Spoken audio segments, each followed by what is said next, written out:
પિતૃઓની આત્માની શાંતિ માટે શ્રાદ્ધ પક્ષમાં કરવામાં આવતા શ્રાદ્ધનું ઘણું મહત્વ છે.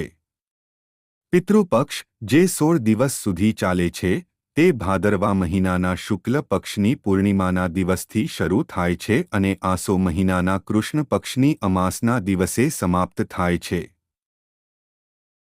આ દરમિયાન પિતૃઓનું શ્રાદ્ધ, તર્પણ વગેરે તિથિ પ્રમાણે કરવામાં આવે છે. એવું માનવામાં આવે છે કે શ્રાદ્ધ અને તર્પણ કરવાથી પિતૃઓ મોક્ષ પ્રાપ્ત કરે છે અને તેમના આશીર્વાદ હંમેશા તેમના પરિવાર પર રહે છે. ઘરમાં સુખ પ્રાપ્ત કરવા અને જીવનમાં પ્રગતિ કરવા માટે પિતૃઓનું પ્રસન્ન રહેવું ખૂબ જ જરૂરી છે. જે લોકો પિતૃપક્ષ દરમિયાન શ્રાદ્ધ નથી કરતા તેઓ પિતૃદોષથી પીડાય છે. એટલું જ નહીં, તેમનું જીવન પણ દરેક પ્રકારની સમસ્યાઓથી ઘેરાઈ જાય છે. આવી સ્થિતિમાં પિતૃઓનું શ્રાદ્ધ કરવું ખૂબ જ મહત્વપૂર્ણ માનવામાં આવે છે.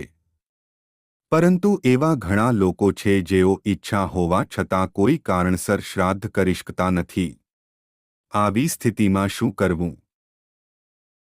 ચાલો અમને જણાવો. જો કોઈ કારણસર તમે ઘણા પ્રયત્નો પછી પણ વિધિ મુજબ તમારા પૂર્વજોનું શ્રાદ્ધ નથી કરી શકતા તો ચિંતા કરવાની જરૂર નથી.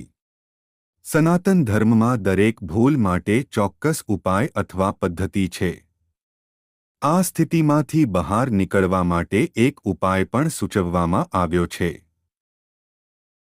પિતૃપક્ષ દરમિયાન શ્રાદ્ધની થઈ શકે તો કરો આ ઉપાય. વાસ્તવમાં દરેક વ્યક્તિ પિતૃપક્ષ દરમિયાન શ્રાદ્ધની વિધિ ચોક્કસપણે કરે છે. પરંતુ જો કોઈ કારણોસર તમે શ્રાદ્ધ નથી કરી શકતા તો શાસ્ત્રો અનુસાર ઉપાય કરી શકો છો. તમારે કોઈ શાંત જગ્યાએ જઈને નીચે આપેલા મંત્રનો જાપ કરવો જોઈએ અને તમારા પૂર્વજો પ્રત્યે આદર દર્શાવવો જોઈએ. મંત્રો છે. આ મંત્રનો અર્થ છે: હે મારા પૂર્વજો, મારી પાસે શ્રાદ્ધ માટે યોગ્ય પૈસા અને અનાજ વગેરે નથી. તેથી શાસ્ત્રો અનુસાર મેં એકાંત સ્થાને બેસીને પૂર્ણ શ્રદ્ધા અને ભક્તિ સાથે મારા બંને હાથ આકાશમાં ફેલાવીને આપના આત્માની શાંતિ માટે પ્રાર્થના કરું છું. આપને વિનંતી છે કે મારી ભક્તિ અને શ્રદ્ધાથી સંતુષ્ટ થાઓ.